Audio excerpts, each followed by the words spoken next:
Oke, baik. Bismillahirrahmanirrahim. Assalamualaikum warahmatullahi wabarakatuh. Alhamdulillahi rabbil alamin. Wabihi nasta'in wa ala umurid dunya waddin. Salatu wassalamu ala asrafil anbiya'i wal mursalin, Sayyidina wa maulana Muhammad wa ala ali Sayyidina Muhammad. Asyhadu an la ilaha illallah wa asyhadu anna Muhammadar Rasulullah. Raditu billahi robba wa bil islami dina, bi Muhammadin nabiyya wa rasula. Rabbi zidna ilma waryuhna fahma. Amin amin ya Allah ya rabbal alamin. Allahumma rizukna ya Rabbi fahma nabiyina wa khifdul mursalin wa ilhamal malaikatil muqarrabin. Oke, baik teman-temanku semuanya yang saya hormati, kita lanjutkan lagi belajar kita. Hari ini kita masuk ke salah satu bidang filsafat yang disebut aksiologi. Jadi aksiologi itu membicarakan tentang nilai atau tentang keindahan. Jadi apakah itu indah atau tidak, ataukah itu bernilai ataukah tidak, itu masuk dalam bidang filsafat aksiologi.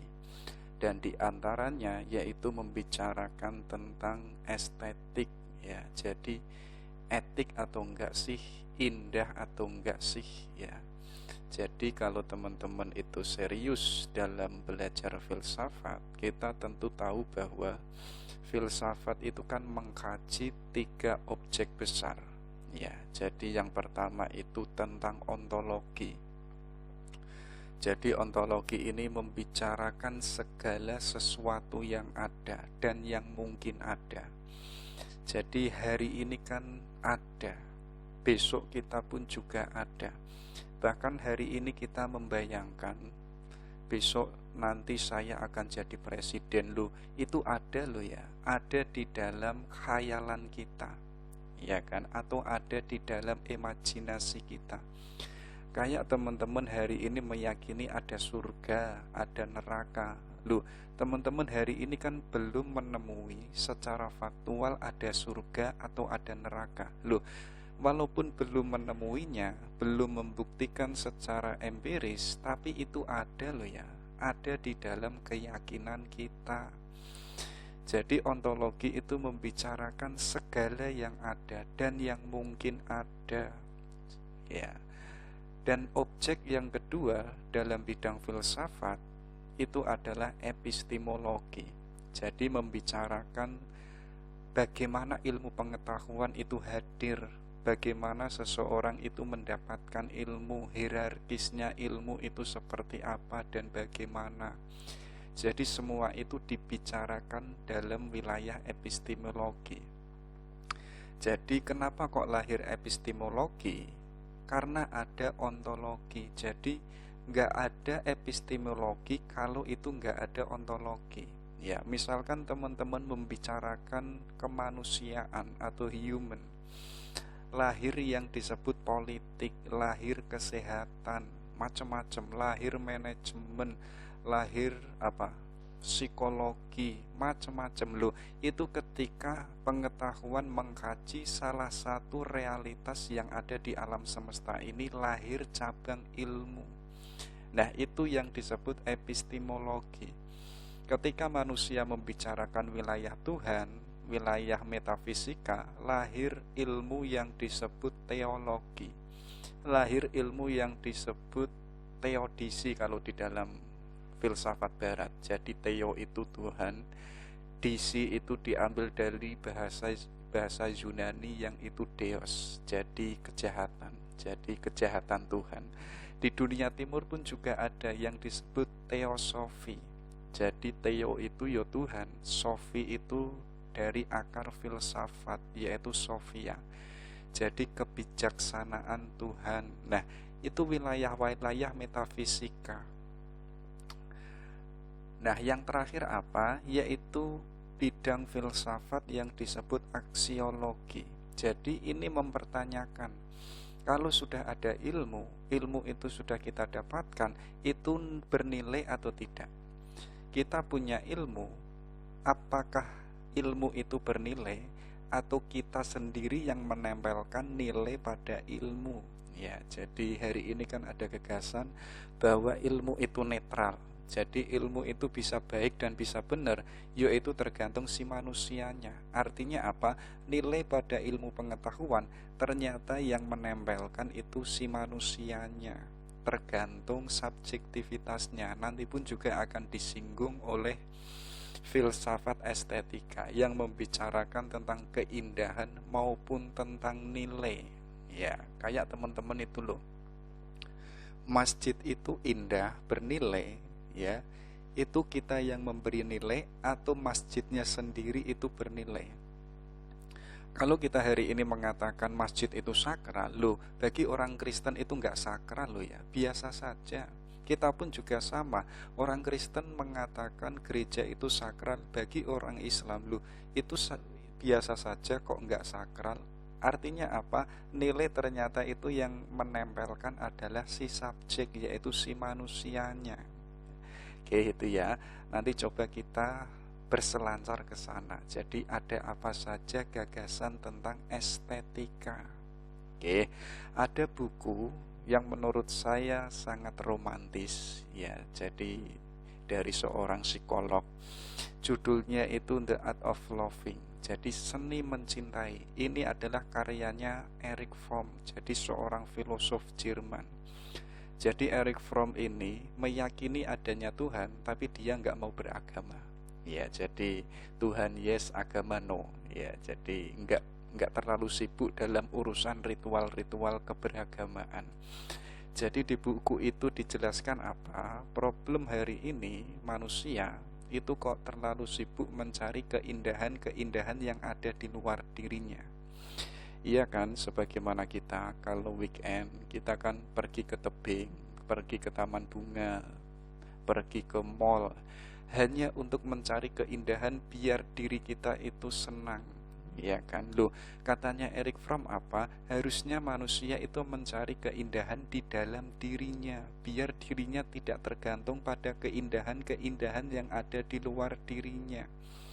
Makanya apa? Kalau kita masuk dalam sufisme, kita akan disuruh mengejar sesuatu yang sangat sentral, sesuatu yang sangat esensial, yang itu tidak bisa kita temukan di luar diri kita, dan itu bisa kita ketemukan ada di dalam diri kita. Jadi keindahan-keindahan, kenikmatan-kenikmatan yang ada di luar diri kita itu enggak absolut. Yang lebih absolut apa? Yaitu keindahan yang ada di dalam diri kita. Kalau hari ini diri kita atau di dalam diri kita belum indah, ya wajar. Kita mencari keindahan-keindahan yang ada di luar diri kita. Kita naik gunung, ya enggak apa-apa kita naik gunung, tapi harusnya apa? Kita menggarap sisi batiniah kita. Kita menggarap jiwa kita agar semakin indah dan semakin indah. Kalau jiwa kita sudah indah, ya, apapun yang ada di depan kita, apapun yang ada di luar diri kita, entah itu baik atau tidak, loh, kita itu bisa menciptakan sesuatu yang indah loh ya, karena diri kita itu sudah indah, ya kan? Ada barang bagus, tapi kok dipegang oleh orang tidak baik, loh, barang bagus itu bisa menjadi jelek, ya kan? Bahkan sebaliknya, barang jelek kok dipegang oleh orang yang oleh orang yang indah, barang yang jelek itu bisa menjadi indah. Makanya apa? Indikatornya itu jiwa kita harus indah dulu. Makanya hari ini kan banyak sekali mencari kebahagiaan yang ada di luar dirinya. Bahkan kalau kita meminjam perspektifnya yang kemarin, yaitu stoikisme, loh, kebahagiaan itu yang menciptakan diri kita loh ya. Makanya kita harus mengejar kebahagiaan yang otentik versi diri kita, biar kita tidak tergantung pada kebahagiaan yang ada di luar diri kita. Hari ini kan kita banyak alasan mencari cewek biar kita bahagia. Loh, nanti kalau ceweknya itu menduakan atau sudah menemukan yang baru, teman-teman diputus, akhirnya kita nggak bahagia. Kenapa demikian? Yo karena sejak awal kita menggantungkan kebahagiaan kita pada cewek kita. Kalau kita sendiri sudah indah, sudah bahagia, teman-teman di posisi jomblo itu ya bahagia. Teman-teman di posisi punya cewek, ya tetap bahagia. Karena kebahagiaannya itu sumbernya ada di dalam dirinya. Bahkan ada cerita dari seorang sufi perempuan dalam dunia Islam yang disebut itu Robiah al-Adawiyah. Ya, jadi ada cerita yang sifatnya metafor. Jadi siang-siang Robiah itu ingin ke pasar. Ya, jadi kalau hari ini kan mak-mak kalau ke pasar itu kan jagung dulu, nawar-nawar dulu sampai maghrib. Baru maghrib itu Robiah ini pulang. Sampai di depan rumahnya, Robiah itu baru sadar kalau kuncinya itu ada di dalam rumahnya, ya. Dan akhirnya apa? Yo rumahnya itu gelap. Ya, karena apa? Karena lampunya atau lenteranya itu belum dihidupkan. Tapi anehnya apa? Robiah ini mencari kuncinya yang itu ada di pinggir jalan yang ada penerangnya. Jadi Robiah sibuk mencari kuncinya. Ya, tiba-tiba Hasan al-Basri, beliau ini juga seorang sufi yang pernah melamar Robiah al-Adawiyah tapi ditolak ya. Tapi kita nggak membahas itu. Jadi merasa heran, Hasan Basri ini kemudian bertanya, "Wahai Robiah, kamu mencari apa?" "Saya mencari kunci." "Lah kuncimu kamu taruh di mana?" "Kunci saya ada di dalam rumahku." "Loh, kenapa kok kamu mencari di sini, nggak mencari di dalam rumahmu?" Jawabnya Robiah, "Karena rumahku itu gelap. Kalau sesuatu yang gelap, ya kuncinya nggak kelihatan." Ya, ini adalah metafor. Yo bagaimanapun, kalau kita tahu kuncinya ada di dalam rumah, posisi rumah kita gelap, tapi kok kita sibuk mencari kunci yang ada di luar rumah kita, ya bagaimanapun kita nggak menemukan kunci itu. Makanya apa? Tugas kita itu adalah memberikan cahaya, menghidupkan keindahan yang ada di dalam rumah kita.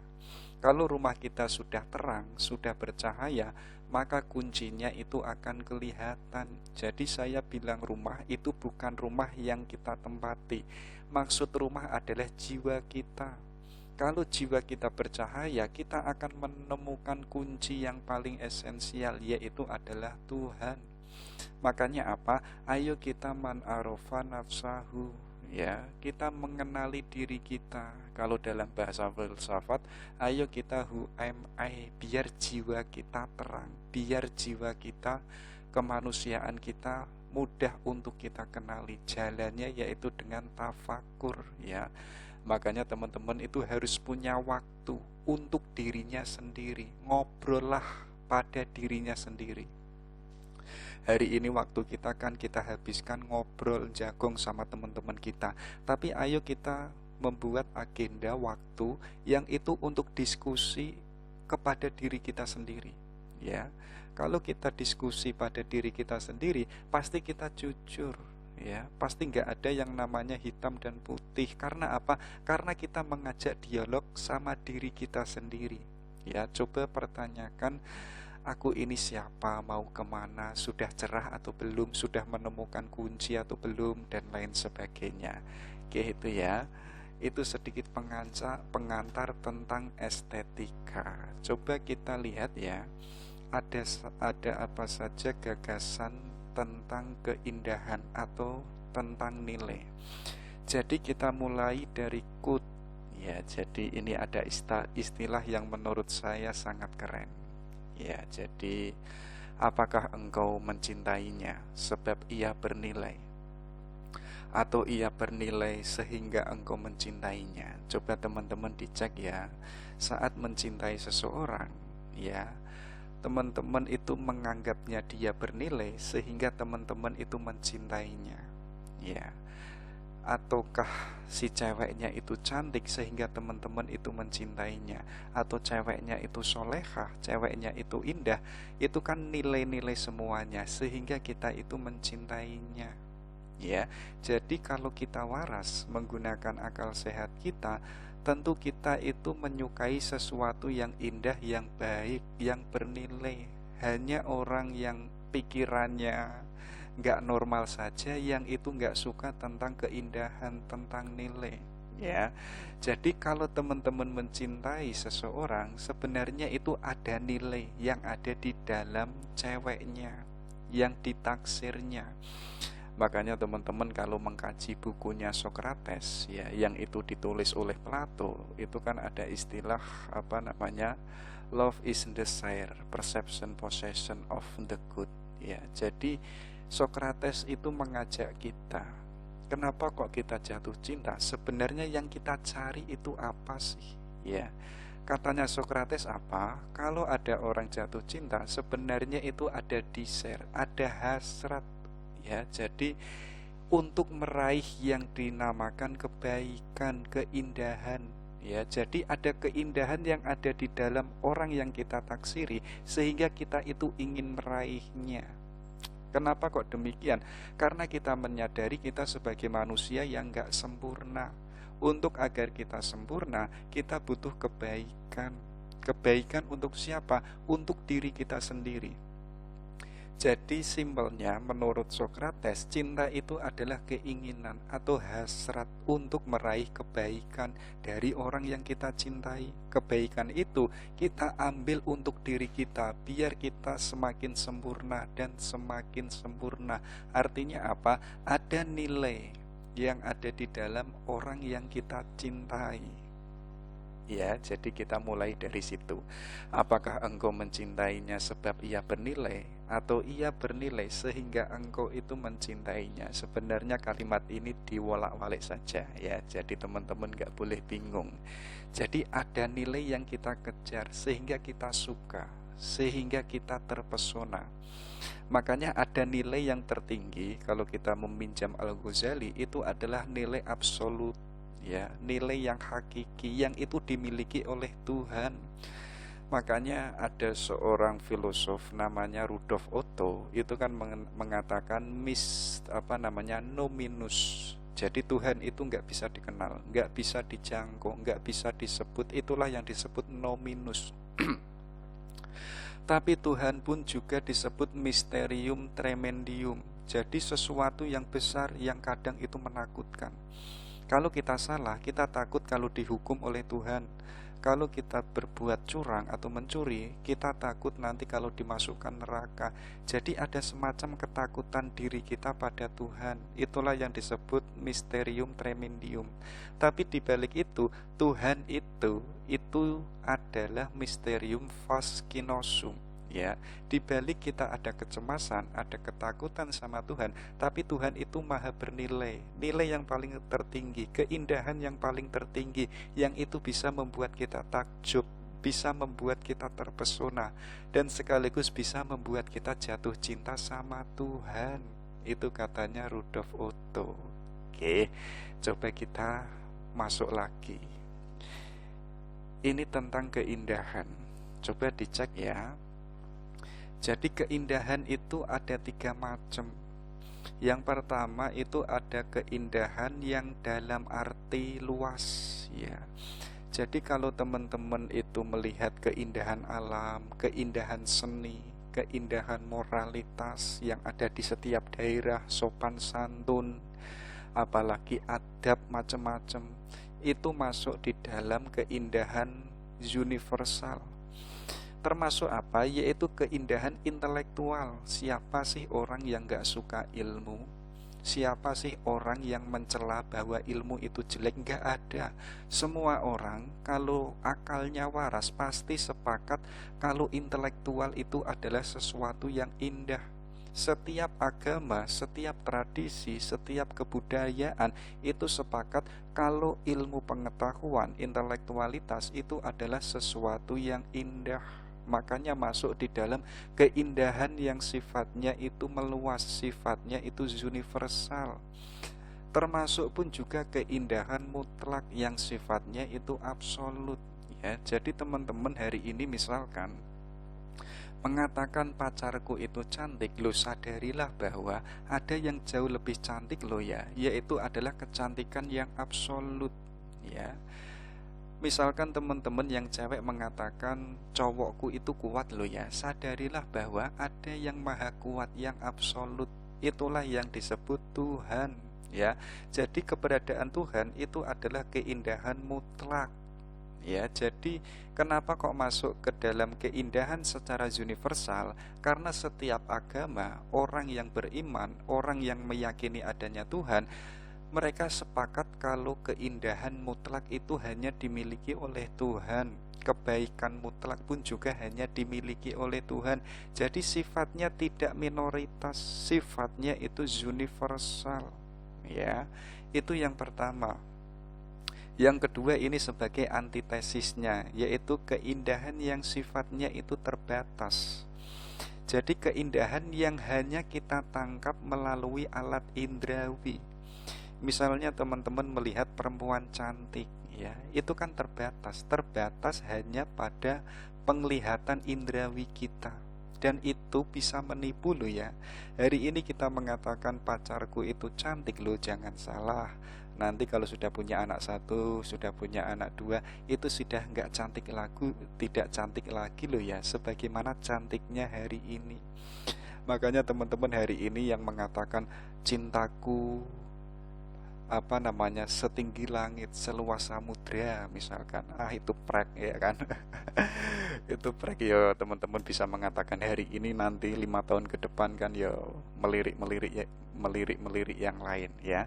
Jadi keindahan yang itu hanya ditangkap hanya satu sisi, itu yang disebut keindahan yang terbatas, yang hanya ditangkap melalui alat indrawi.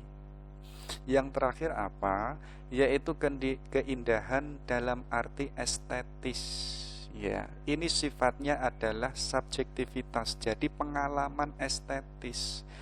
Jadi teman-teman hari ini misalkan punya hubungan jarak jauh, ya, ada semacam kerinduan, loh, itu kan pengalaman yang indah, ya kan. Rindu itu kan indah. Hari ini misalkan ada orang mengatakan rindu itu menyakitkan, loh, tidak banyak loh orang yang bisa merasakan rindu. Contohnya para jomblo itu kan gak punya rasa rindu. Hanya kamu yang itu bisa mengalami ahwal kerinduan. Maka harus kita syukuri. Karena apa? Karena ada sesuatu yang bernilai, yaitu adalah ceweknya yang ada di jauh di sana misalkan. Jadi mengalami pengalaman keindahan, ya. Kalau kita masuk di dalam dunia sufi, ya, banyak sekali yang disebut pengalaman estetis, ya. Jadi kenapa para sufi itu berlama-lama beribadah, membaca Quran suntuk semalam, loh, karena itu adalah pengalaman keindahan, ingin senantiasa selalu bersama Allah, karena Allah itu yang maha indah, ya. Jadi kalau hari ini kita akan berbeda, ya, membaca setengah jam itu sudah pontang-panting. Loh, tapi para sufi karena sudah mengalami keindahan estetis, ya, rasanya itu pengen berlama-lama. Contoh kecilnya apa? Kayak teman-teman itu loh, kalau sudah mengalami indahnya bersama ilmu, rasanya pun juga ingin terus-menerus menambah ilmu, ya. Makanya hari ini kalau ada orang mengatakan sudah mencintai ilmu, tapi kok malas menambah ilmu, malas membaca buku, artinya dirinya itu belum menemukan pengalaman estetis, belum mengalami indahnya, manisnya bersama ilmu.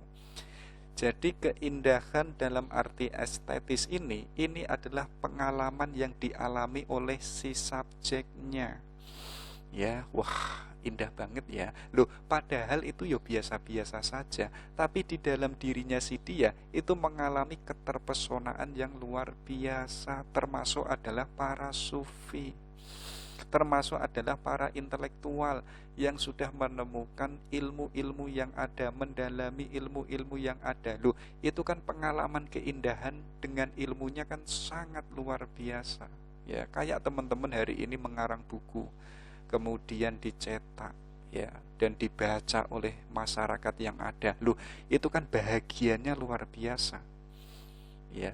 Bahkan nggak ada yang menandinginya. Bahkan kemarin itu kita saat ngetik itu kan pontang-panting, menghabiskan kopi, menghabiskan rokok, menghabiskan tenaga, gagasan macam-macam. Tapi ketika kita sudah selesai menulis, ada semacam pengalaman yang itu nggak bernilai. Itulah yang disebut keindahan estetis, ya. Jadi ada 3 macam keindahan secara universal, ada keindahan yang sifatnya terbatas, dan ada keindahan yang sifatnya estetis, yang sifatnya itu adalah pengalaman. Oke, kalau ini adalah kualitasnya, ya. Jadi kualitas pokok keindahan itu ada 5 macam. Yang pertama itu unity, yang kedua itu harmoni, yang ketiga ada simetri, yang keempat ada balance, yang terakhir ada kontras, ya. Jadi kualitas keindahan itu bisa diukur kalau keindahannya atau sesuatu itu unity, ya. Jadi satu kesatuan yang utuh, ya, jadi sempurna, ya. Misalkan teman-teman itu ikhlas atau sodakoh, tapi kok nggak utuh, nggak unity, ya bagaimanapun ya sodakoh kita ada yang kurang, atau dalam bahasa agamanya itu ikhlas, ya.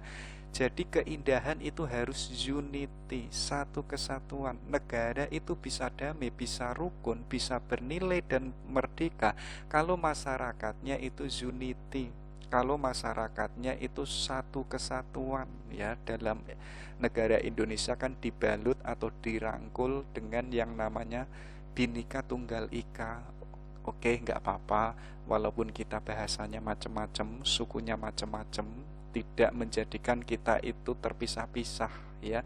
Tapi kita tetap unity, yaitu yaitu dalam rangka Bhinneka Tunggal Ika. Itulah yang disebut keindahan dalam suatu negara. Kita pun juga sebagai manusia, kalau kita menjadi manusia yang utuh, sisi kemanusiaan kita yaitu kita sebagai manusia yang indah. Sebagaimanapun juga bangunan, kalau teman-teman melihat bangunan tapi kok nggak unity, nggak satu kesatuan, misalkan kok terpisah-pisah, ya, ada di sana, ada di sini, itu nggak indah. Jadi indah itu ketika menjadi sesuatu yang macam-macam, yang berbeda-beda, itu bersatu menjadi satu kesatuan, itu yang disebut indah.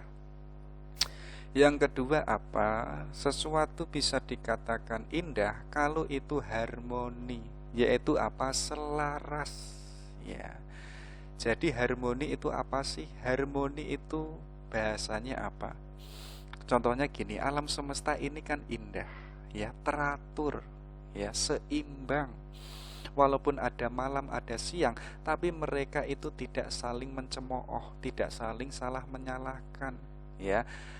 Artinya alam semesta ini berjalan seiring dengan tugasnya masing-masing. Kalau itu berjalan sesuai dengan tugasnya masing-masing, artinya alam semesta ini harmoni. Kalau itu harmoni, alam semesta ini indah, ya. Sebagaimana diri kita yang sebagai manusia, kalau kita bisa harmoni, kita bisa selaras dengan kemanusiaan kita.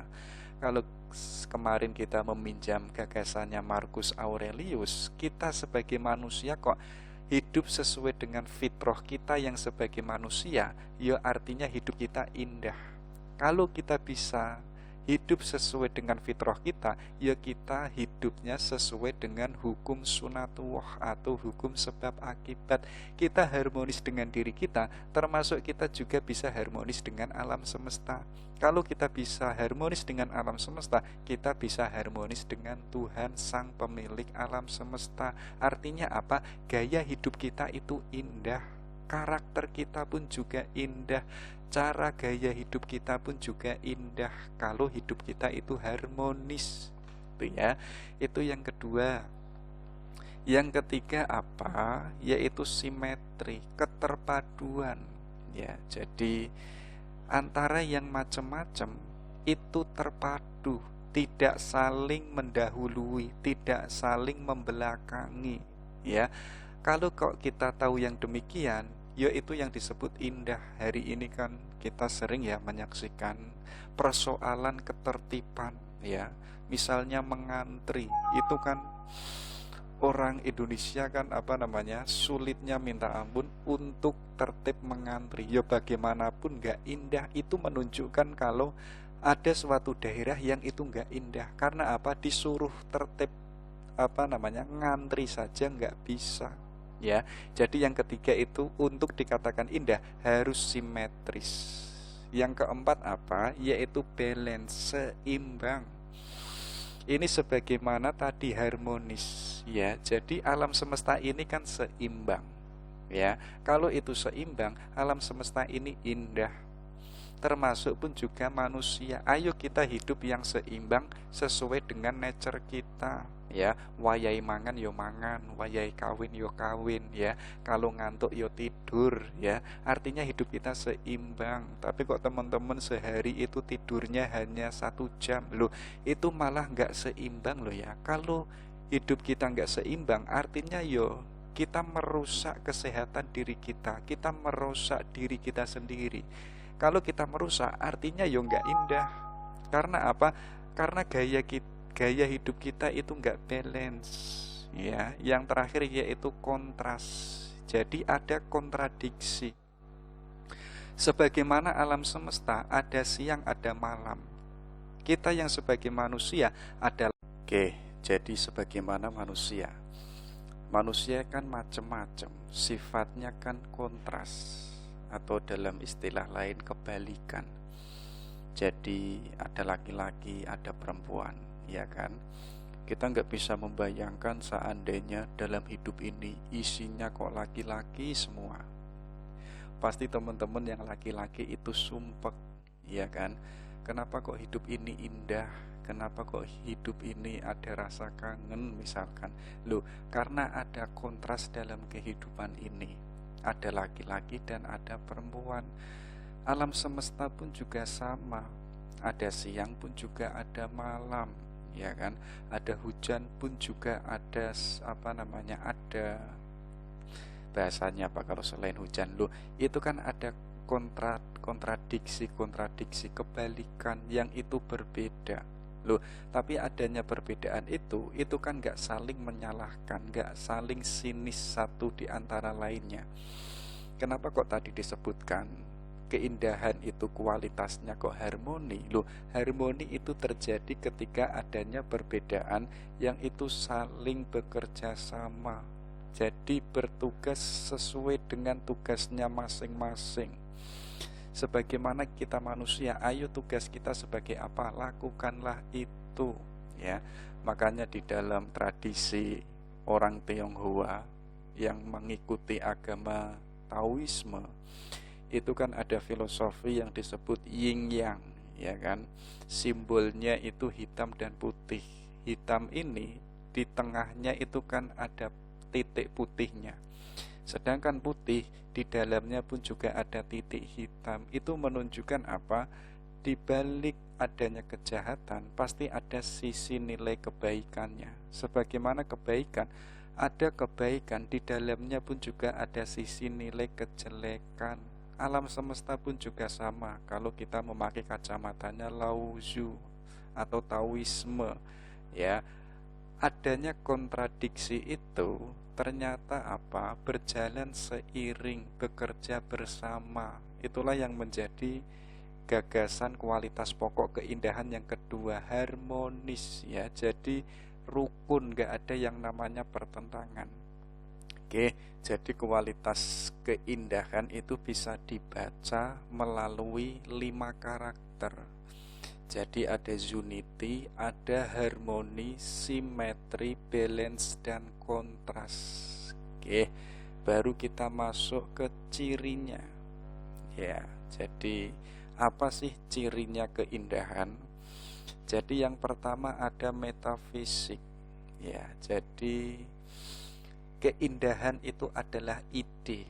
Ya, kayak teman-teman punya gagasan, Loh, itu keindahan juga loh ya. Itu kebaikan juga loh ya. Itu pun juga kebenaran loh ya. Makanya hari ini kalau kita kok merasa males menambah ilmu, artinya kita nggak tahu kalau pengetahuan itu indah, kalau pengetahuan itu baik ya. Makanya apa? Ayo kita menambah ilmu biar kita itu mampu merasakan indahnya bersama ilmu. Makanya teman-teman, kalau sudah sibuk di dunia ilmu, sudah merasakan indahnya bersama ilmu, rasanya kan ingin berlama-lama dengan ilmu. Rasanya kan gak hanya sebatas ilmu hari ini saja, pengennya senantiasa menambah terus. Karena apa? Karena kita tahu kalau gagasan, pengetahuan, ide itu adalah keindahan. Tapi keindahan ini sifatnya hierarkis loh ya. Jadi nanti kalau teman-teman menemukan keindahan, coba dicek. Karena keindahan itu sifatnya hierarkis, pasti ada keindahan yang jauh lebih tinggi daripada keindahan yang kita temukan hari ini. Nanti sampai puncaknya itu kan Sang Maha Indah, Sang Maha Benar, Sang Maha Bijaksana. Ketemulah kita pada wilayah metafisika, yaitu adalah Tuhan.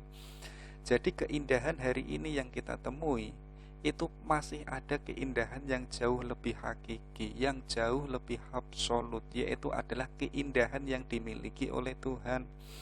Makanya teman-teman hari ini kalau mengatakan cewekku itu paling cantik loh ya, coba teman-teman dicek, pasti ada yang jauh lebih cantik, pasti ada yang jauh yang lebih cantik lagi. Nanti sampai puncaknya kita ketemu Sang Maha Cantik, yaitu adalah Tuhan.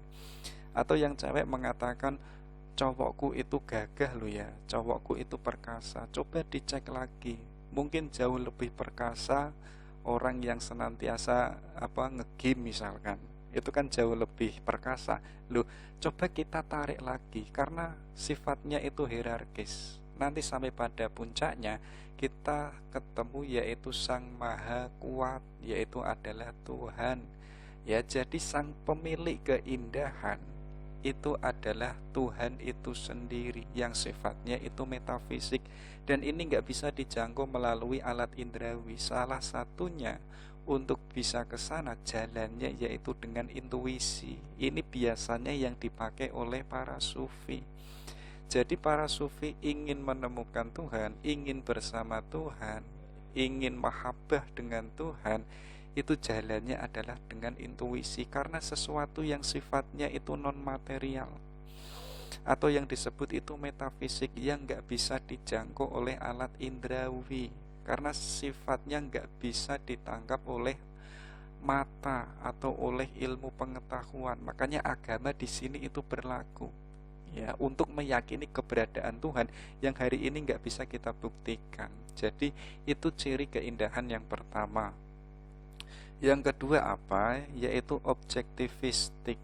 Ya, coba saya bacakan. Setiap benda yang memiliki keindahan sesungguhnya itu berada dalam keindahan Tuhan. Ya, karena kita menyadari segala yang indah itu adalah manifestasi keindahan dari Tuhan. Ya, teman-teman kalau membaca gagasannya Al-Ghazali, gagasannya Suhrawardi Ibnu Maktul, itu kita pasti akan menyadari bahwa adanya kecantikan, kebenaran, norma, nilai, dan lain sebagainya, itu semuanya adalah manifestasi dari Tuhan itu sendiri. Ya, makanya alam itu menjadi indah karena mengambil perannya atau berpartisipasi dalam keindahan Tuhan. Ya, kalau Tuhan itu tidak berintervensi di situ, alam semesta itu nggak indah. Kalau seandainya Tuhan itu nggak terlibat dalam kehidupan kita atau kemanusiaan kita, mungkin kemanusiaan kita itu nggak indah. Kenapa kok kita indah? Karena Tuhan itu terlibat. Kenapa kok alam semesta ini harmoni, simetris, kemudian unity, yang itu sebagai pokok keindahan itu sendiri? Loh, karena Tuhan itu terlibat. Ya, tapi kalau kita menyadari itu, ayo kita kembali ke yang metafisis tadi. Adanya keindahan yang ada di alam semesta, keindahan yang macam-macam, itu semuanya adalah pusatnya yaitu dari keindahan Tuhan itu sendiri. Ya, itu yang kedua. Yang ketiga apa? Ciri keindahan yang disebut fungsional. Jadi pandangan tentang seni atau keindahan itu harus berhubungan dengan moral, ya. Jadi indah bisa dikatakan indah kalau itu ada keterkaitannya dengan moral. Misalkan teman-teman mengatakan ilmu itu indah, ya, makanya teman-teman mencari ilmu biar dirinya itu bermoral, dirinya itu beradab, ya. Misalkan dalam wilayah religius, teman-teman misalkan yang meyakini adanya sesuatu yang absolut, itu kan ada nilai keindahannya. Kenapa kok kita meyakini? Ya biar teraktualisasi dalam kehidupan kita. Makanya dalam dunia sufisme itu ada takholak bi akhlakillah. Kita meyakini kalau Tuhan itu maha baik, ayo kita pelan-pelan menjadi manusia yang baik. Kalau Tuhan itu maha cantik, ayo kita pelan-pelan moral kita itu harus cantik, harus benar. Jadi seni atau keindahan bisa dikatakan indah kalau itu ada hubungannya dengan kebenaran, ada hubungannya dengan keadilan, ya. Misalkan teman-teman membuat norma di tengah masyarakat, kalau itu enggak ada hubungannya dengan kerukunan, dengan kebenaran yang itu dipegang oleh setiap orang yang ada di daerah itu, ya itu tidak dikatakan sebagai keindahan, ya. Jadi ciri keindahan ada 3: metafisik, objektivistik, dan fungsional. Kalau ini alirannya, jadi ada 4 macam aliran filsafat nilai atau filsafat keindahan. Jadi yang pertama itu adalah objektivisme, ya. Jadi nilai atau keindahan itu terletak pada objek itu sendiri. Kita meyakini kalau Borobudur itu indah, ya. Ya memang keindahannya itu ya ada di Borobudur, bukan pada di dalam diri kita.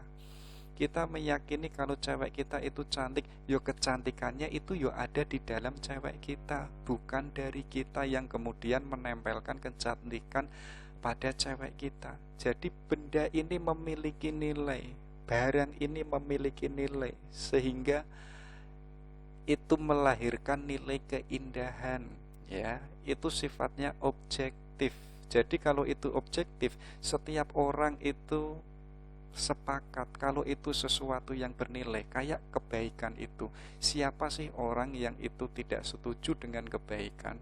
Siapa sih orang yang tidak suka dengan kebaikan? Semua orang itu suka dengan yang namanya kebaikan karena ada nilai kebaikan di situ, ya. Itulah yang disebut objektif. Yang kedua apa?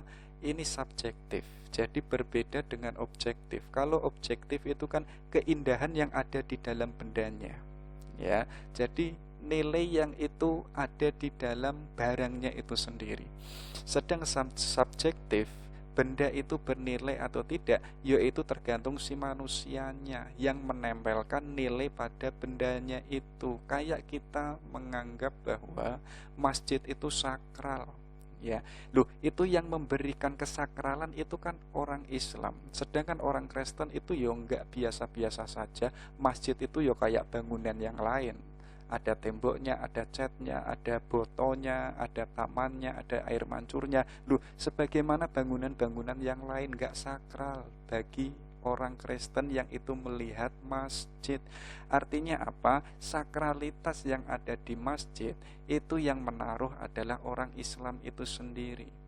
Sama saat kita melihat gereja, loh, gereja bangunannya kan ya sama kayak masjid, walaupun bentuknya kan berbeda, ya. Ada catnya macam-macam, yang membedakan kan hanya salibnya saja. Loh, orang Kristen itu mensakralkan itu, tapi bagi kita, misalkan yang saklet, yang kaku, dianggap itu adalah tidak monoteis atau dianggap itu telah kafir macam-macam. Loh, artinya apa? Yang menentukan baik atau tidak, indah atau tidak, yaitu ya diri kita. Kayak teman-teman itu loh mengatakan cewekku itu paling cantik ya. Yo karena sekarang dia milikmu. Mungkin besok setahun yang akan datang dia miliknya orang lain. Kita menganggap biasa-biasa saja kok loh. Ternyata kecantikannya itu yang menempelkan diri kita. Kita taruh di dalam dirinya si cewek itu ya. Kayak teman-teman lagi misalkan cewekku itu cantiknya luar biasa. Tiba-tiba diputus, baru kita mengatakan, oh ternyata masih ada banyak yang cantik. Ya tadi sifatnya subjektif, kita alami. Jadi apa? Benda itu sifatnya netral. Dia bernilai atau tidak, itu yo yang melihat yo si manusianya. Manusianya itu menempelkan nilainya pada benda itu, pada materi itu, karena sifatnya subjektif. Itu yang kedua. Yang ketiga yaitu pragmatis. Jadi sesuatu bisa dikatakan bernilai ketika memberikan manfaat atau ada gunanya, ada fungsinya. Ya, kayak pengetahuan itu bisa dikatakan bernilai kalau itu ada fungsinya. Kalau nggak ada fungsinya, ya artinya pengetahuan itu nggak ada nilainya. Kayak teman-teman itu menciptakan laptop misalkan, loh itu kan fungsinya macam-macam. Bisa dibuat presentasi, bisa dibuat untuk kuliah, bisa dibuat untuk untuk tugas tertentu. Artinya apa? Laptop ini bernilai karena sifatnya pragmatis. Berbeda misalkan teman-teman membuat sesuatu yang itu kok nggak pragmatis, nggak ada gunanya, nggak ada manfaatnya. Walaupun itu sangat baik, tapi itu nggak bernilai karena nggak bermanfaat. Ya, makanya ayo dalam hidup kita pragmatis, yaitu apa? Kita berfungsi, kita berguna untuk orang lain, untuk orang-orang yang kita cintai. Misalnya itu loh, lembu. Lembu itu bernilai ketika lembu itu bermanfaat untuk para petani, ya. Bisa digunakan untuk membaca, bisa digunakan untuk meratakan tanah yang ada di sawah. Artinya lembu ini memiliki nilai, ya. Sebagaimana Pancasila, coba dicek Pancasila hari ini bernilai atau tidak. Kalau kok hari ini misalkan banyak utang negara, misalkan presidennya banyak korupsi dan lain macam-macam, artinya tidak Pancasilais, atau orang-orangnya sulit diatur, saling kafir mengafirkan, saling salah menyalahkan di komentar dan macam-macam. Ya artinya negara yang Pancasila itu nggak pragmatis, nggak bernilai, nggak ada fungsinya.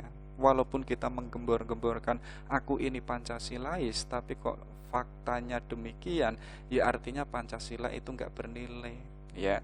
Jadi pragmatis itu sesuatu bisa dikatakan bernilai kalau ada fungsinya, ada manfaatnya. Jadi kebaikan apapun kalau itu nggak ada manfaatnya, itu nggak ada nilainya. Mendingan biasa-biasa saja tapi itu berfungsi, ada gunanya, itu malah jauh lebih bernilai. Itu yang ketiga. Yang keempat yaitu esensialisme. Jadi dalam kajian filsafat itu kan perdebatan luar biasa. Lebih penting mana antara eksistensialisme dan esensialisme, ya. Jadi teman-teman itu baik itu esensi atau eksistensi. Nanti eksistensialisme mengatakan, loh kamu baik itu ketika kamu itu eksis menjadi orang baik, baru kamu itu menjadi orang baik. Artinya apa? Kebaikan itu diciptakan ketika kita itu mengaktualisasikan eksis sebagai orang baik, ya. Tapi orang esensialis sudah mengatakan, loh hakikatnya manusia itu baik, walaupun malas-malesan, walaupun hanya boring dan macam-macam, tapi hakikatnya manusia itu baik, ya. Nah, esensialisme ini mengatakan apa? Sesuatu dikatakan bernilai atau indah, karena itu barangnya itu sendiri. Contohnya bunga mawar itu dikatakan indah karena memang di dalam bendanya itu mempunyai sifat indah. Teman-teman itu misalkan berbuat baik, esensinya dia baik. Teman-teman itu misalkan rajin, esensinya dia seorang yang rajin. Artinya apa? Hakikat dirinya itu bernilai ketika dia melakukan kebaikan, ya. Nah, misalnya itu loh, esensi Tuhan itu maha indah. Tuhan itu maha baik. Itu kan esensi, sesuatu yang tidak bisa dilepaskan dari benda itu sendiri atau dari makhluknya itu sendiri. Kayak bunga, setiap orang itu kan mengatakan bunga itu kan indah, ya kan? Semua orang mengatakan sama. Karena apa? Keindahannya itu ada di dalam bunga mawar. Itu yang disebut nilai esensialisme. Ini aliran filsafat. Jadi ada 4 ya: objektivisme, subjektivisme, pragmatisme, dan esensialisme. Kalau ini ragam nilai keindahan ya. Jadi ada 4. Yang pertama itu kekudusan atau sakralitas ya. Teman-teman beragama ya, itu kan meyakini sesuatu yang sakral, sesuatu yang metafisis, sehingga kita mengimani adanya sesuatu yang maha agung, yang maha kudus. Nah, wilayah ini itu disebut nilai religius ya. Kayak teman-teman ke masjid. Loh, ke masjid itu kan tidak menyembah masjid, ya kan? Karena kita meyakini ada sesuatu yang agung di sana. Ya, banyak orang haji kemarin itu kan nggak menyembah Ka'bah. Karena apa? Karena dia meyakini ada sesuatu yang sakral, yang jauh lebih sakral daripada Ka'bah. Nah, itu masuk pada nilai religius. Yang kedua apa? Yaitu kebaikan. Ya, jadi teman-teman melakukan kebaikan, melakukan sesuatu yang bajik, itulah yang disebut nilai etis. Teman-teman suka menolong orang, teman-teman suka sedekah misalkan, itu masuk dalam nilai etis. Perilakunya itu indah, perilakunya itu estetik. Itu yang kedua. Yang ketiga apa? Kebenaran ya. Misalkan teman-teman menambah ilmu, itu kan menemukan kebenaran. Kayak teman-teman itu loh, aku sedang mencari kebenaran ya. Terus kebenaran itu di mana kok dicari, ya kan? Nah, kebenaran-kebenaran yang ada itu masuk dalam nilai intelektual ya. Kayak kemarin kita nggak tahu, sekarang kita tahu ya. Kemarin kita bodoh, sekarang kita pinter. Itu masuk dalam nilai intelektual. Yang terakhir yaitu keindahan ya. Keindahan macam-macam lah. Yang tadi di awal disebutkan keindahan yang sifatnya universal, yang sifatnya terbatas, itu semuanya masuk dalam wilayah nilai estetis, dibicarakan di dalam wilayah estetika, yaitu membicarakan tentang keindahan. Ini indah atau tidak, ini cantik atau tidak, dan lain macam-macam. Ini ragam nilai keindahan. Baru kita masuk ke gagasan para filosof. Jadi tadi itu pengantarnya ya, definisi-definisinya. Sekarang kita masuk yang itu agak jelimet sedikit ya, nggak apa-apa. Oke, pertama diawali oleh Sokrates. Ini adalah mbahnya filsuf. Beliau itu mendapatkan julukan yaitu Gadfly of Athena. Ya, jadi kupu-kupu Athena. Karena beliau itu hidupnya itu nggak berdiam diri, melainkan itu senantiasa keluyuran, bertemu seniman, bertemu raja, bertemu petani, bertemu pegawai, macam-macam. Dan Sokrates ini suka diskusi. Maka dalam salah satu konsepnya itu terkenal sekali yang disebut mautika teknik ya, yaitu seni kebidanan. Jadi Sokrates ini suka diskusi, suka mempertanyakan, tapi tidak menggurui.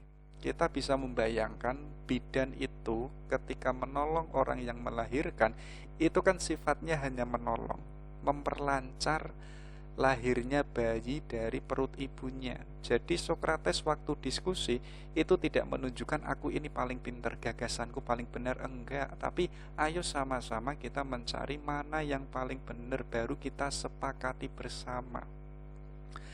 Nah, teori meutika teknik ini digunakan oleh Sokrates untuk diskusi. Jadi bertemu orang macam-macam, kemudian diskusi mempertanyakan yang indah itu yang seperti apa ya. Pertama mungkin diskusi dengan para pegawai. Oh, pegawai itu mengatakan indah itu demikian. Besok diskusi lagi dengan petani, indah itu demikian, buruk itu demikian. Ya, baru di situ ada titik terang. Oh, ternyata keindahan itu seperti ini dan seperti itu, keburukan itu demikian demikian. Jadi ada yang namanya kebenaran universal yang bisa disepakati semua orang. Ini sebenarnya Sokrates itu gagasannya mengkritik gagasan sebelumnya yang dikenal kaum sofisme. Jadi kaum terdidik, orangnya pinter, orangnya cerdik. Tapi kesalahannya sofisme, orang pintar ini menjual ilmunya hanya demi uang. Yo hari ini amplop lah ya. Ya, dan orang sofisme mengatakan kebenaran itu ya sifatnya perspektif. Tapi katanya Sokrates enggak, ada kebenaran yang itu objektif, bisa disepakati oleh semua orang, termasuk ketika Sokrates itu mempertanyakan keindahan itu seperti apa dan bagaimana. Nah, sampai beliau ketemu suatu gagasan tentang keindahan bahwa menurut beliau apa? Keindahan yang sejati itu ada di dalam diri manusia, letaknya itu ada di dalam jiwa. Itu adalah keindahan yang paling hakiki katanya Sokrates. Sedangkan tubuh kita yang nampak ini hanya sebatas pembungkus keindahan. Jadi keindahan yang ada nampak ini itu nggak hakikat, itu nggak hakiki. Yang hakiki itu ya keindahan yang ada di dalam diri kita. Makanya di awal tadi, ayo kita menggarap batin kita, biar jiwa kita itu indah. Kalau jiwa kita itu indah, maka sesuatu yang ada di sekitar kita itu pun juga indah, karena diwarnai oleh keindahan yang ada di dalam jiwa kita. Kalau hari ini kita tidak mengurusi jiwa kita, ya akhirnya kita disibukkan dengan keindahan yang ada di luar diri kita. Kayak metafornya Robiah Al-Adawiyah tadi, mencari kunci yang itu di luar rumahnya, sedangkan kuncinya itu ada di dalam dirinya, hanya gara-gara rumahnya itu gelap. Ya bagaimanapun kita tidak akan menemukan kunci itu, karena kuncinya ada di dalam rumah. Makanya apa? Ayo kita garap rumah kita. Termasuk apa? Ayo kita indahkan jiwa kita, jalannya dengan ilmu. Makanya apa? Kemarin kan Marcus Aurelius menegaskan, loh, jiwa kita seperti apa? Itu diwarnai oleh gagasan kita, oleh pikiran kita. Makanya apa? Ayo pikiran kita itu isi dengan pengetahuan-pengetahuan yang baik, pengetahuan-pengetahuan yang indah, pengetahuan-pengetahuan yang mempesona. Itu akan mewarnai jiwa kita. Kalau jiwa kita ini sudah indah, yo perilaku kita pun juga indah. Karena sesuatu yang ada di dalam itu akan menggerakkan sesuatu yang ada di luar. Kenapa hari ini kita misalkan omongannya kok kotor-kotor, kadang hewan, kadang macam-macam. Loh, itu sebagai jawaban kalau jiwa kita belum indah. Karena yang kita ucapkan masih ada yang kotor. Misalnya kok kita sering menyakiti orang lain, kita sering melecehkan orang lain. Loh, itu sebagai jawaban kalau jiwa kita belum indah. Masih ada banyak kegelapan-kegelapan di sana. Makanya ayo kita garap jiwa kita biar indah. Katanya Sokrates apa? Hanya kepada orang yang halus perasaannya, keindahan dan rahasia alam ini akan dibukakan oleh Tuhan. Jadi keindahan alam semesta ini itu bisa dirasakan oleh orang yang jiwanya itu sudah lembut, jiwanya itu sudah halus. Allah akan membukakan rahasia-rahasia yang luar biasa. Ya, kalau jiwa kita ini sudah halus, artinya kan jiwa kita sudah indah, jiwa kita sudah baik. Ya, makanya di dalam wirid itu diambil di Asmaul Husna, kita kan kadang harus menghafalkan ya Latif, ya Latif, ya Latif. Biar apa? Biar jiwa kita itu lembut. Ya, kalau jiwa kita itu lembut, kita akan ketemu keindahan yang absolut, yaitu adalah Tuhan. Kenapa hari ini kita kok sulit bertemu dengan Tuhan, misalkan sulit bertemu dengan keindahan yang diciptakan oleh Tuhan? Ya karena jiwa kita masih keras. ya, karena jiwa kita masih kotor. Makanya para sufi itu kan mendeklarasikan, ayo kita garap jiwa kita, itu yang paling esensial, ya. Itu Sokrates, ya. Coba teman-teman dipakai metodenya Sokrates, yaitu meutika teknik. Ayo kita debat, ayo kita diskusi, tapi jangan menggurui, jangan merasa pinter, tapi berpura-pura bodoh. Kita bodoh tapi kita menggiring sebagaimana bidan, ya, seolah-olah kita itu hanya memancing. Apa benar keindahan demikian? Kalau menurutmu bagaimana kalau yang berbeda seperti ini? Nanti kita akan ketemu keindahan yang sesungguhnya atau kebenaran yang sesungguhnya itu dari Sokrates. Baru kita ke muridnya, yaitu Plato. Kalau Sokrates mengatakan keindahan itu adalah sumbernya ada di jiwa, kalau Plato itu mengatakan keindahan itu sifatnya hierarkis, sifatnya berlevel-level. Yang pertama apa? Biasanya orang itu tertarik pada suatu benda atau materi yang indah-indah. Ya, ini adalah keindahan yang paling dasar, yang sifatnya itu indrawi. Kita melihat perempuan cantik, kita melihat bangunan yang indah, kita melihat seni-seni yang mempesona. Ini sifatnya indrawi, ya. Tapi kita jangan berhenti pada fase yang pertama, karena sifatnya itu enggak langgeng.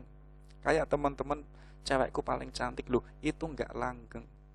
Kalau kita sudah menyadari bahwa ada keindahan-keindahan yang itu ada di dalam benda, ada di dalam materi, nanti kita akan masuk yang jauh lebih tinggi lagi, yaitu apa? Ada loh yang jauh lebih indah daripada keindahan makhluk, daripada keindahan materi, yaitu apa? Yaitu keindahan moralitas, ya. Teman-teman hari ini misalkan kamu pingin cewek yang cantik tapi tidak bermoral, atau pingin cewek yang bermoral tapi gak cantik. Wah, itu kan dilema, ya. Enaknya milih dia. Bingung kan? Tapi bagi Sokrates loh, kecantikan perempuan itu jauh lebih cantik keindahan moral, ya. Teman-teman itu akan stres mencari cewek cantik tapi nggak bermoral, itu kan stres, ya. Nah, moral ini jauh lebih indah daripada keindahan-keindahan yang itu pada benda atau pada makhluk, ya. Makanya orang-orang kan seneng kalau disopani, kalau diajak berbuat baik, kalau disegani, itu kan semuanya wilayah moral, ya. Yang ketiga apa? Orang itu akan berusaha mencari keindahan dalam berbagai pengetahuan. Dia nggak hanya berhenti pada keindahan moral, dia mencari yang jauh lebih hakiki lagi, jalannya dengan ilmu. Dia mencari keindahan-keindahan melalui pintu ilmu pengetahuan, baru sampai dia di level keempat, yaitu apa? Yaitu ternyata seluruh keindahan yang ada, baik itu si manusianya, baik itu pada benda-benda yang ada di alam semesta, baik itu moralitas, baik itu keindahan ilmu, ternyata sumbernya itu hanya pada satu, yaitu adalah Sang Maha Tinggi, yaitu adalah keindahan universal, yang itu adalah Tuhan itu sendiri.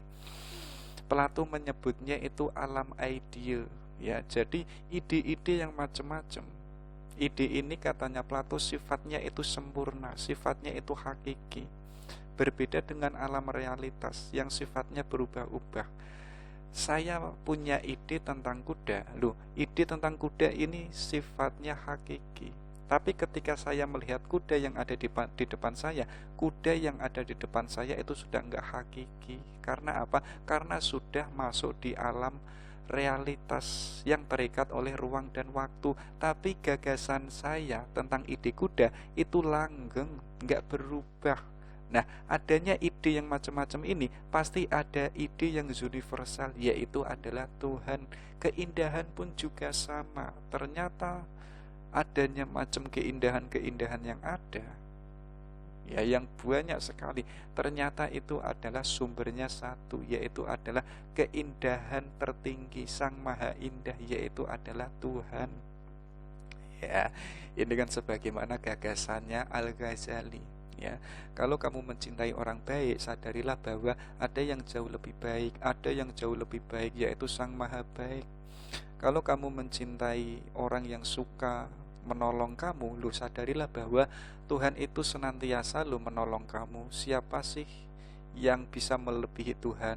Ya, makanya yang layak kita cintai yaitu ya Tuhan itu sendiri, Sang Pemilik keindahan, kebaikan, dan macam-macam. Itu dari Plato. Kalau ini dari Aristoteles, ya, beliau itu punya julukan yaitu Mu'alim al-Awal dalam dunia filsafat, karena beliau mengarang Ovum Organum, yaitu buku yang membicarakan tentang logika. Ada juga yaitu Mu'alim Asani. Ini dipegang oleh umat Islam, yaitu Al-Farabi.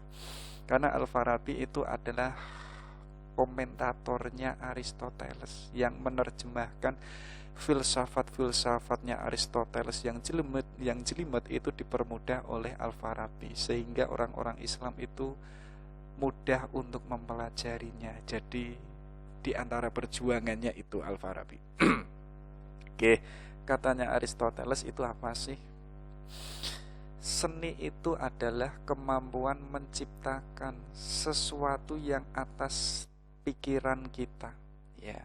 Jadi pikiran kita ini kan alat, ya. Kita bisa menciptakan, bisa membuat karya, bisa karsa. Loh, itu adalah peran daya akal kita.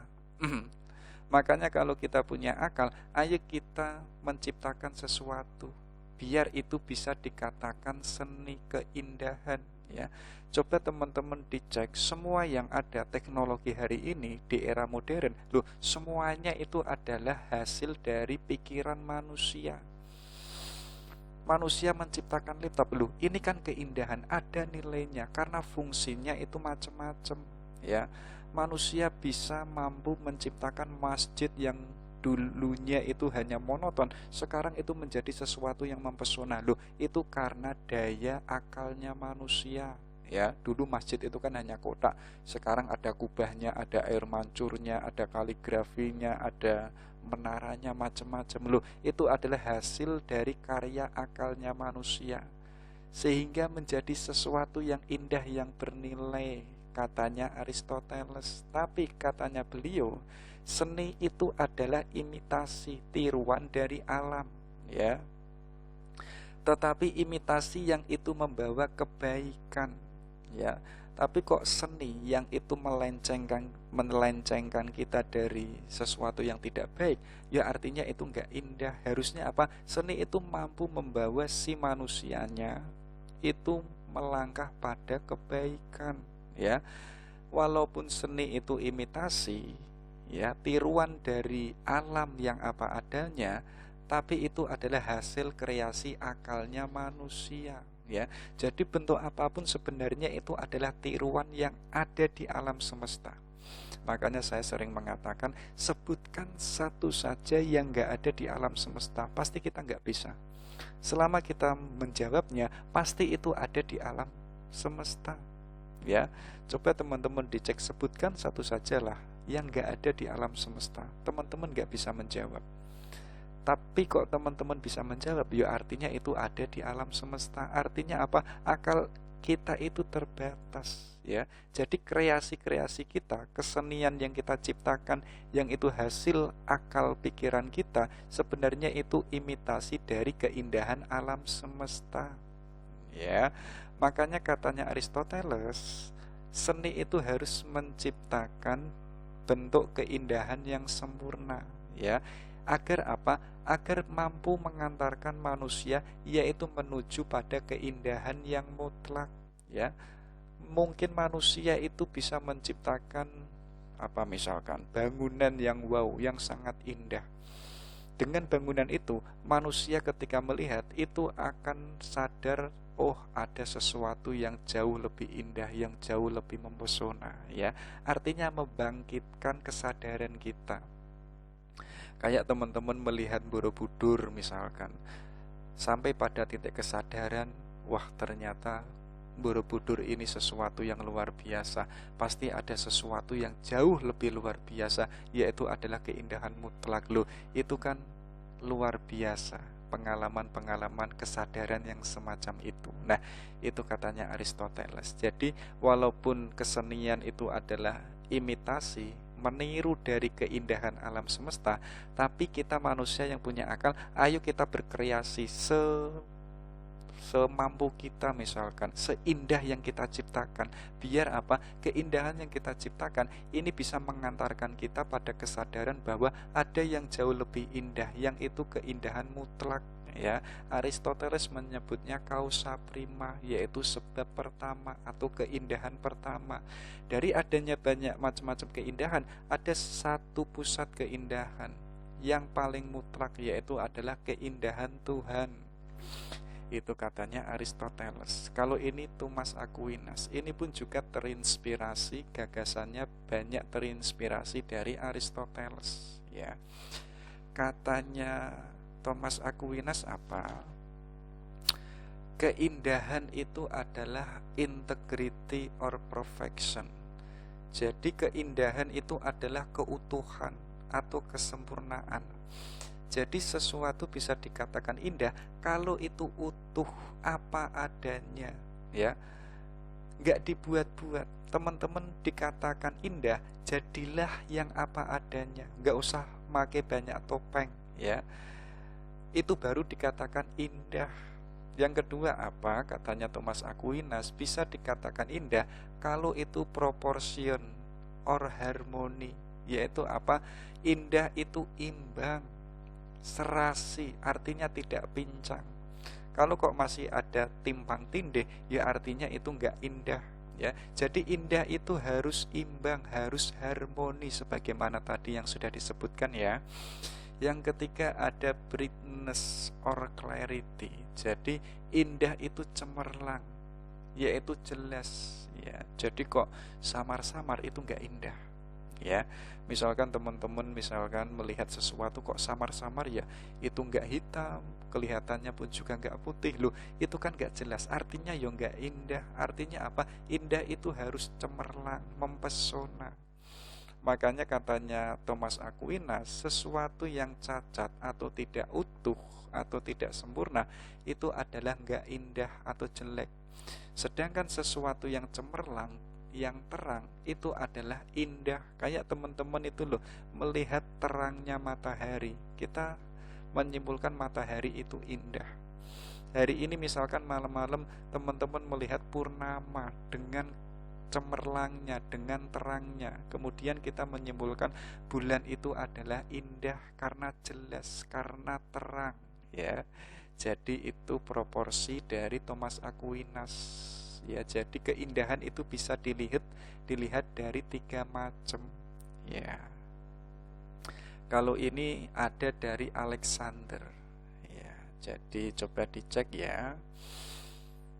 Ada yang pertama yang disebut intellectual knowledge, ya. Jadi pengetahuan intelektual. Yang kedua ada sensation knowledge, yaitu pengetahuan indrawi. Dan katanya Alexander apa? Pengetahuan intelektual itu disebut pengetahuan yang tegas, yang pasti. Sedangkan sensation knowledge itu adalah pengetahuan yang enggak pasti, sifatnya itu berubah-ubah. Contoh misalkan intellectual knowledge, ya, saya melihat di depan saya ada kopi. Loh, ini kan pengetahuan tegas, kopinya ada gelasnya, bisa disentuh, bisa dibuktikan. Seandainya teman-teman saya kesini, teman-teman pun juga mengatakan di depan saya ada kopi, dan keberadaan kopi ini nggak bisa dibantah, ya. Dan saya misalkan mengatakan di depan saya kok kopi, di depan saya kok teh, loh, itu kan sesuatu yang nggak tegas. Artinya apa? Ya artinya kebohongan. Kayak wilayah-wilayah metafisika itu kan nggak tegas, ya, karena sesuatu yang tidak bisa dibuktikan. Nah, intellectual knowledge ini adalah sifatnya empiris, bisa dijangkau oleh alat indrawi manusia. Kalau sense knowledge itu adalah pengetahuan yang kabur, yang berubah-ubah, katanya Alexander. Nah, baru masuk ke estetika. Jadi estetika itu adalah ilmu tentang pengetahuan indrawi atau sense knowledge, yang itu tujuannya adalah keindahan. Jadi apa? Kalau tujuan dari keindahan itu apa sih? Yaitu menyenangkan dan menimbulkan desire yang ada di dalam diri manusia, ya. Dan manifestasi keindahan tertinggi itu tercermin pada alam semesta. Maka tujuan dari seni itu adalah mencontoh alam, ya. Jadi teman-teman ingin membuat karya seperti apa? Sebagaimana tadi Aristoteles, ya, itu sebenarnya hanya imitasi dari alam semesta, ya. Makanya apa? Seni atau estetika keindahan sebenarnya itu tiruan dari alam semesta. Karena alam semesta ini indah, manusia ingin mencontohnya, ya. Itu dari Alexander Gottlieb, ya. Kalau ini dari Lord Keymes. Jadi ada elemen of criticism. Coba dicek ya, beliau ini mengkritisi adanya momen-momen penting yang dirasakan oleh manusia. Teman-teman misalkan mengalami peristiwa yang itu menegangkan, yang itu menyakitkan, ya. Misalkan apa? Diputus sama ceweknya. Teman-teman kan galunya luar biasa, ya kan? Teman-teman kan nangis semalam suntuk, bahkan 1 minggu nggak doyan makan. Katanya Lord Keymes apa? Itu kenangan yang indah ya. Mungkin dulu saat kita diputus, kita galuh, kita stres, tapi nanti ketika sudah 5 bulan atau 1 tahun, kita akan ketawa-ketawa sendiri. Bahkan katanya Lord Keymes, bahkan pengalaman atau momen yang itu sangat menegangkan, ya, sangat menyeramkan, itu malah menjadi kenangan yang indah ya. Contohnya apa? Contohnya teman-teman kalau nggak percaya, buktikan sekarang. Dulu misalkan punya pengalaman pahit jatuh dari motor misalkan, atau apalah, walaupun dulu itu nangis, kakinya patah, sekarang kan menjadi kenangan yang sangat indah, dan itu malah membekas sampai hari ini, iya kan? Artinya apa? Sesuatu yang buruk itu belum tentu buruk. Mungkin buruknya saat itu, tapi keburukan itu nggak selamanya, malah menjadi kenangan yang indah, ya. Makanya apa? Beliau ini punya gagasan yang itu menjadi titik tolak baru, ya. Contohnya apa? Kita hari ini kan mengatakan bencana itu kan musibah yang luar biasa, peperangan itu berdarah-darah mengerikan, tapi bagi manusia itu malah menyenangkan, Contohnya apa? Contohnya saat teman-teman itu nonton bioskop, ya. Kalau filmnya kok hanya monoton-monoton saja, kita malah ngantuk. Kenapa kok kita suka sekali dengan tontonan yang itu perang, bunuh-bunuhan, tembak-tembakan? Karena itu menegangkan. Menegangkan itu menyenangkan. Ada nilai, ada keindahan di sana, ya. Itu katanya Lord Keymes, ya. Jadi sesuatu yang menegangkan, yang mengerikan ternyata menjadi sensasi yang sangat luar biasa, sensasi yang sangat indah, ya. Dan itu malah membekas menjadi kenangan yang luar biasa. Contohnya tadi kayak teman-teman diputus itu ya. Nanti 1 tahun menjadi kenangan yang tak terlupakan. Kita bisa bicara sama anak-anak kita macam-macam. Kalau ini dari Arthur Schopenhauer, ya. Beliau ini punya gagasan yang disebut the will to live. Jadi setiap manusia, sadar atau tidak, semua manusia punya kehendak untuk hidup, ya. Jadi kehendaknya manusia itu macam-macam. Pengen kuliah, pengen kerja, pengen kawin, pengen jadi menteri, pengen jadi presiden. Keinginannya itu macam-macam. Sedangkan umur kita terbatas, ya. Jadi manusia diciptakan punya will, punya keinginan yang macam-macam. Artinya kalau keinginan itu tidak kita capai, kita akhirnya stres, kita akhirnya menderita, ya. Pengen nanti bulan depan itu bisa wisuda, ternyata tesisnya nggak selesai-selesai. Pengen tahun ini kawin, ternyata pun juga nggak kawin-kawin. Akhirnya stres dan galau. Banyak kan hal terjadi, apa yang kita inginkan, banyak hal yang itu enggak kita dapatkan. Ya, akhirnya kita galau. Pengen mengawini dia, ternyata pun juga dikawini oleh orang lain. Akhirnya beliau kan punya gagasan hidup ini adalah penderitaan. Karena kita banyak keinginan, dan keinginan ini nggak bisa dicabut di dalam diri kita. Sifatnya itu fitrah, setiap manusia itu ada. Kalau keinginan kita banyak dan kita tidak menggapai keinginan itu, kita adalah manusia yang menderita. Dan hidup ini adalah penderitaan, ya. Makanya Arthur Schopenhauer itu, hidup ini adalah penderitaan, termasuk adalah manusia yang itu menderita. Kawin sama-sama menderita, aku yang menderita mengawini kamu yang sama-sama menderita, akhirnya pun juga menciptakan prokreasi, keturunan yang itu ya menderita juga.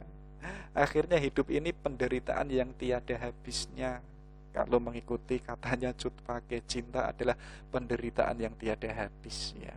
Karena hidup ini penderitaan, katanya Arthur Schopenhauer apa? Ada dua jalan, ya. Jadi jangan galau.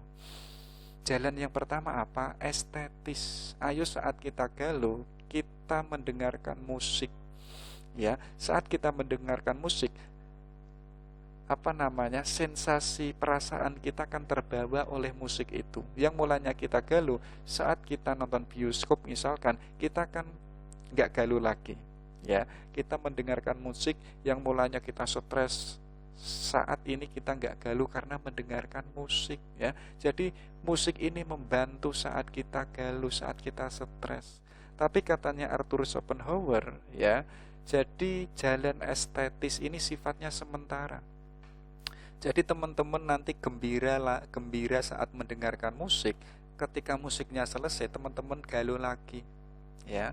Teman-teman galau kemudian ke bioskop hanya untuk menghibur dirinya. Bioskopnya selesai, nanti galau lagi. Artinya apa? Estetis ini adalah kenikmatan sementara. Ada yang itu kenikmatan langgeng, yaitu apa? Ayo kita menjadi orang etis, orang yang bermoral. Ayo kita menjadi orang yang baik, yang bisa berbuat baik sama seseorang. Itu akan menenangkan hidup kita.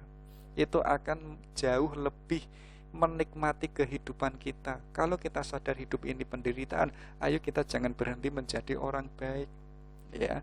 Jadi lebih absolut yang etis daripada yang estetis, katanya Arthur Schopenhauer, ya. Makanya apa? Katanya orang Cina itu, kalau teman-teman itu pengen bahagia 1 jam, yo tidurlah di siang hari. Kalau teman-teman itu kok pengen bahagia setengah hari, pergilah memancing.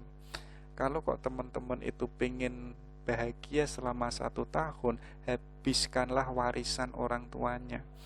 Tapi teman-teman ingin bahagia selamanya, ayo kita menjadi orang yang baik, kita menjadi orang yang bermoral, ya. Itu tradisi Cina. Oke, terakhir ini dari Plato lagi. Katanya beliau apa? Keindahan adalah gerbang cinta, tinggal bagaimana kita merawat dan meningkatkannya. Jadi keindahan yang ada, yang kita temui, sebenarnya itu adalah pintu untuk kita jatuh cinta. Ya, kayak teman-teman menemukan keindahan yang ada di ceweknya, itu bisa membangkitkan cinta untuk mencintainya, sebagaimana tadi katanya Plato, ya.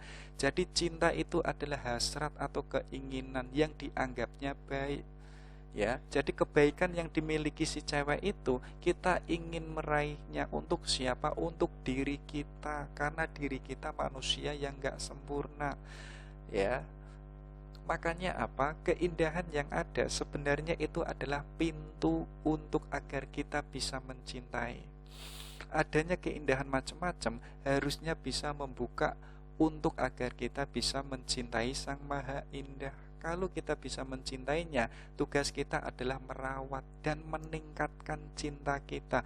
Ayo kita jangan berhenti pada di cewek, ayo kita jangan berhenti di persahabatan, ayo kita jangan berhenti mencintai ustadz kita, tapi cintailah Sang Maha Cinta, yaitu adalah Tuhan. Jalannya dengan apa? Yaitu dengan keindahan-keindahan yang ada di alam realitas itu sebagai pintu cinta untuk mencintai Sang Maha Cinta, yaitu adalah Tuhan. Oke, itu ya. Itu tentang estetika. Oke, semoga bermanfaat. Assalamualaikum warahmatullahi wabarakatuh.